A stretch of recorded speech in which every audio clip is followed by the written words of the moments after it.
નમસ્કાર, હું રાજ. આપ જોઈ રહ્યા છો સ્પાર્ક ટુડે ન્યૂઝ. 80માં સ્વાતંત્ર્ય દિવસ નિમિત્તે ધર્મરક્ષક સનાતની સેના દ્વારા સેવાકીય પ્રવૃત્તિના ભાગરૂપે બ્લડ ડોનેશન કેમ્પનું આયોજન કરવામાં આવ્યું હતું. ધ્વનિ બ્લડ બેંકના સહયોગથી યોજાયેલા આ કેમ્પમાં વિસ્તારના મોટી સંખ્યામાં લોકો રક્તદાન કરવા માટે જોડાયા હતા. આ કેમ્પમાં કુલ 200 યુનિટ રક્ત એકત્રિત કરવાનો લક્ષ્યાંક રાખવામાં આવ્યો હતો, જ્યારે અત્યાર સુધીમાં 50થી વધુ યુનિટ રક્ત એકત્રિત કરવામાં આવ્યું છે. જરૂરિયાતમંદ દર્દીઓને સમયસર રક્ત મળી રહે અને તેમના જીવન બચાવવામાં મદદરૂપ થઈ શકાય તે હેતુથી આ સેવાકીય આયોજન કરવામાં આવ્યું હતું.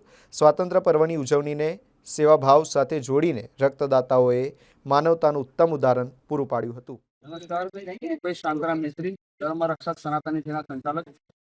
આજરોજ અમે 15મી ઓગસ્ટના રોજ સ્વતંત્ર દિવસ 80મો સ્વતંત્ર દિવસ આપણે ઉજવી રહ્યા છે.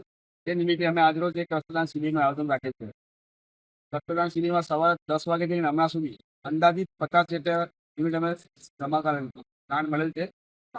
આગળ આજે રક્તદાન શિબિરનું આયોજન રાખે છે ધ્વનિ બ્લડ બેંકના સહયોગથી રાખેલો છે. જય શ્રી રામ. જય શ્રી રામ. હું પારુલ પટેલ, ધર્મરક્ષક સનાતની સેના દુર્ગા શક્તિ માંડલ. આજે 15મી ઓગસ્ટ નિમિત્તે અમારે અહીંયા મારુતિધામ વિસ્તારમાં બ્લડ ડોનેશન કેમ્પનું આયોજન કરેલું છે. અત્યાર સવારથી 10 વાગ્યાથી લઈને અત્યાર સુધીમાં લગભગ 50 યુનિટ બ્લડ એકત્રિત થયું છે અને હજુ આશા કરીએ છીએ કે સાંજ સુધીમાં 200 યુનિટ જેવું બ્લડ એકત્રિત થાય. જય શ્રી રામ.